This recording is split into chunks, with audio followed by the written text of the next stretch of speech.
बात प्रारंभ करूं। पद यात्रा करके मेरठ से यहाँ आया हूं सिर्फ इसलिए कि यहाँ कुंडलपुर से बड़े बाबा आए हैं आदिनाथ, उनकी वेदी प्रतिष्ठा है। ये जैसे आप सौभाग्य समझते हैं वैसे मैं भी अपना सौभाग्य समझता हूँ। भगवान को उच्चासन देने वाले को उच्च आसन अपने आप मिलता है। भगवान को प्रतिष्ठा कराने का सौभाग्य जिनको प्राप्त होता उनकी प्रतिष्ठा अपने आप बढ़ती चली जाती है। जो वीतराग भगवान की मूर्ति बनवाता है उसके अंदर भी वीतरागता उभरती चली जाती है। जो गुरु के सानिध्य में आता है उसके सानिध्य से उसके अपने आप कर्म रूपी सांप ढीले होते चले जाते हैं, बंधन ढीले होते चले जाते हैं। और जब ये आयोजन किया जाता है इस आयोजन के पीछे बहुत बड़े महत्व होता है। यह आयोजन ये आयोजन अपने आप में विशेष होता है। ये पंच कल्याणक का रूप ही है, क्योंकि ये नया मंदिर जहाँ है उसकी वेदी शुद्धि आदि सब होना है, इसलिए इसको कम मत समझना। हमारे अजय भैया जिन्होंने चातुर्मास कराया, नीरजा जी उनकी श्रीमती जी यहाँ बैठी हैं, इन्होंने एक प्रथम सौभाग्य प्राप्त किया ये शास्त्र भेंट करने का, जिन्होंने सौधर्म इंद्र का पद प्राप्त किया है। इसी प्रकार हमें यज्ञ नायक संजय जी संध्या जी कौन है, उनको भी मैं कहूंगा आशीर्वाद। आपने ये सौभाग्य आज प्राप्त किया है। हमारे ध्वजारोहण करता ये भी हमारे सामने पीयूष भैया, इन्होंने इस सौभाग्य को प्राप्त किया, मेरा बहुत बहुत आशीर्वाद है। अब बात ये आती है कि ये जो तीर्थ पर जिसने ये श्रम करके वन मैन शो बन करके हमारे अभिमन्यु, नाम ही जिनका अभिमन्यु है, ऐसा उन्होंने आप सबके लिए एक अवसर दिया है इस पुण्य को कमाने का, मैं उनके लिए भी आशीर्वाद कहूं। अकेले इकलौते बन करके इन्होंने ये कार्य इतना बड़ा बीड़ा उठाया है और उनकी सरलता, उनकी सहजता, जब भी आए अपनी श्रीमती के देवांगना के साथ आए हैं, हमारा विशेष आशीर्वाद इस बात के लिए। कोई साथ दे या ना दे पर उनकी श्रीमती जी हमेशा साथ दे रही है, ऐसी महिला मिलना भी बहुत कठिन होता है। इसलिए मैं कहूं कि ये जो आयोजन यहाँ हो रहा है, जब भी कोई नदी जहाँ से उद्गम स्थान से निकलती है तो वो बहुत छोटी होती है, लेकिन वह विशाल रूप धारण कर लेती है।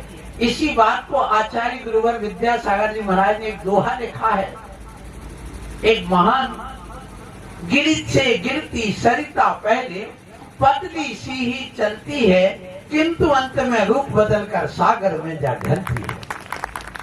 ये अभी शुरुआत है, पहला रूप ही जब इतना है तो आगे जाकर के जब ये महान रूप जब मंदिर बनेगा, यहाँ विशाल मंदिर एक पाषाण का, तब तो सारी दुनिया में अपने आप इसका नाम और फेमस होगा और वो यहाँ आकर के पुण्य कमाएंगे। नाम के लिए काम नहीं किया जाता, धर्म का काम पुण्य के लिए किया जाता। धर्म का कार्य पाप की निद्रा के लिए किया जाता। धर्म का कार्य भगवान के नाम के लिए किया जाता। धर्म का कार्य जो भी करते अपने आत्मा के कल्याण के लिए किया जाता। ऐसा कार्य आप लोग यहाँ कर रहे हैं और इस कार्य में आप देखिए ये विशाल भूखंड जो खरीद करके यहाँ इन्होंने किया है अभिमन्यु ने, ये बहुत सराहनीय है। और अब आगे जाकर के ये पूरा का पूरा वहां से लेके यहाँ तक आप 5 साल में देखेंगे पूरा रोड आपको भरा मिलेगा, ये मुझे पूरा विश्वास है।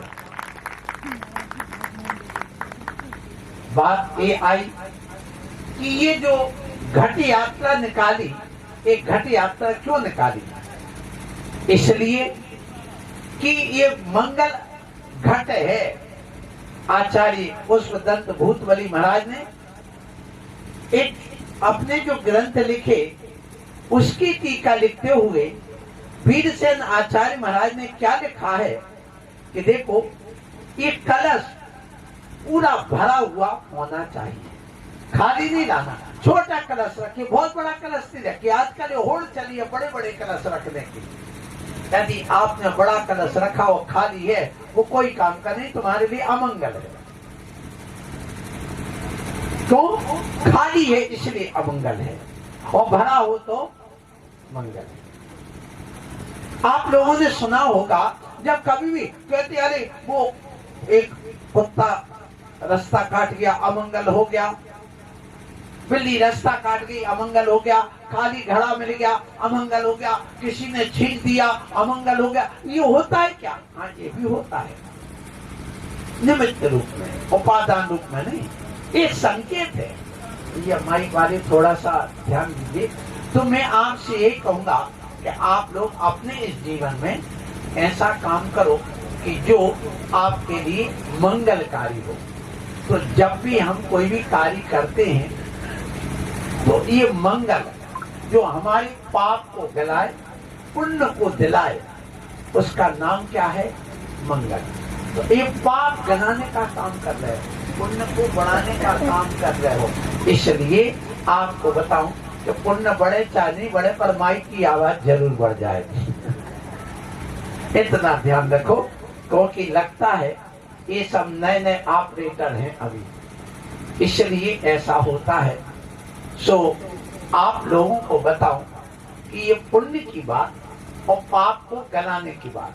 तो अब ये बताओ, महिला ने कलश रख लिया और रख करके और आ गई, एक बेटी आ गई और कलश लेके, तो इससे कौन सा पाप घट गया, कौन सा पुण्य बढ़ गया?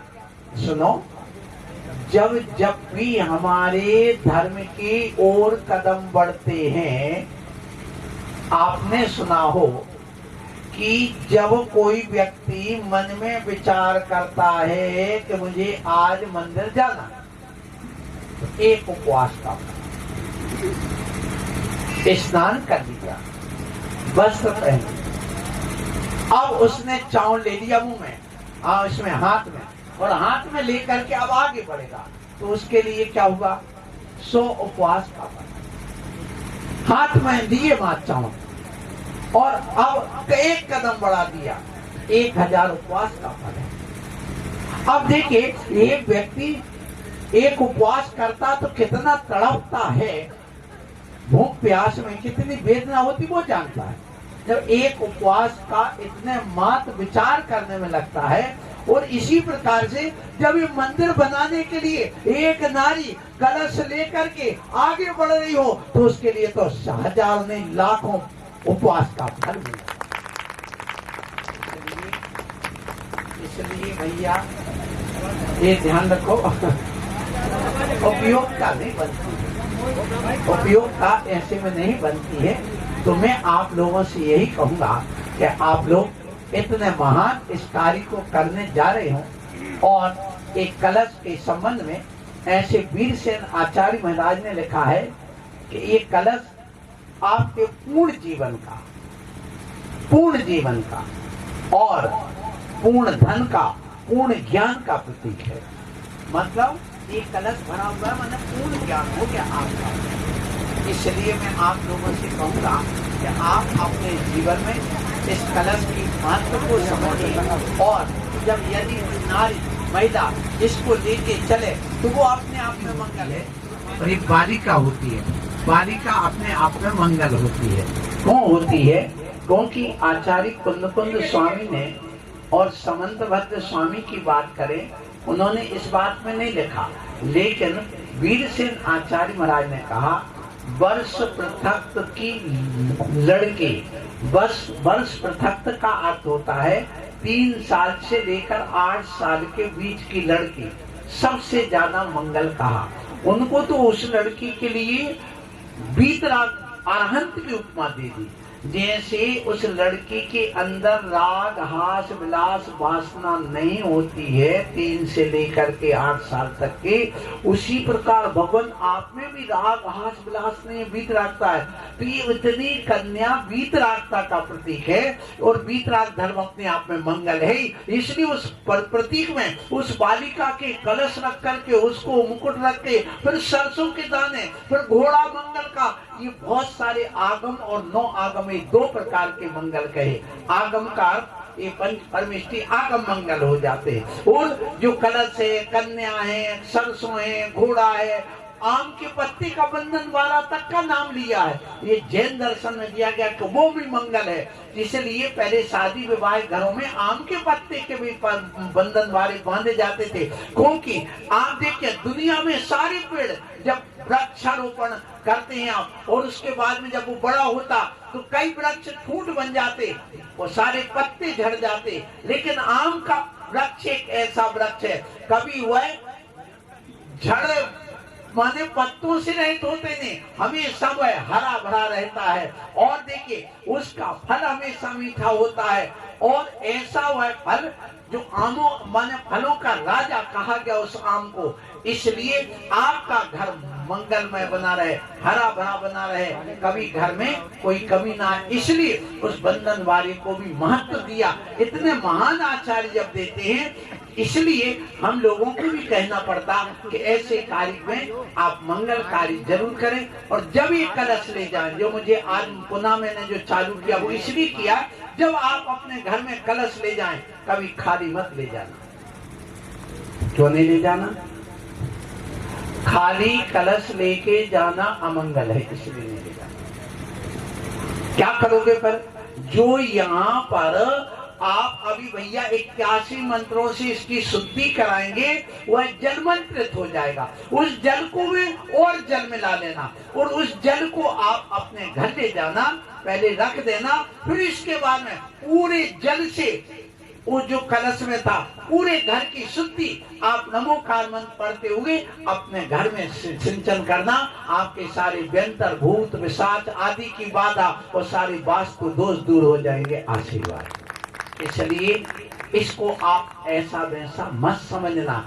तभी तो ये भैया जी कहते अपने घर ले जा, अपने घर ले जा, मतलब ये इस कार्य का यह कलश आप घर ले जा करके रखते हैं, और इसको आप किसी भी उपयोग में, घर के पड़गाने के रूप में, पानी भरने के रूप में, देने के रूप में, ऐसा नहीं कि उसको सजाई के रखो, किसी भी रूप में रख सकते हैं। जो आपके विशेष भी आप मारने पर कलश होते, बस उन्हीं को रखना चाहिए, बाकी सब अपने काम में ले लेना चाहिए। कोई जरूरी नहीं कि आप उसको कलश के रूप में ही रखें। यदि रखते हैं तो आप अपने उस कलश में पूरी द्रव्य भर करके रखें, खाली ना रखें।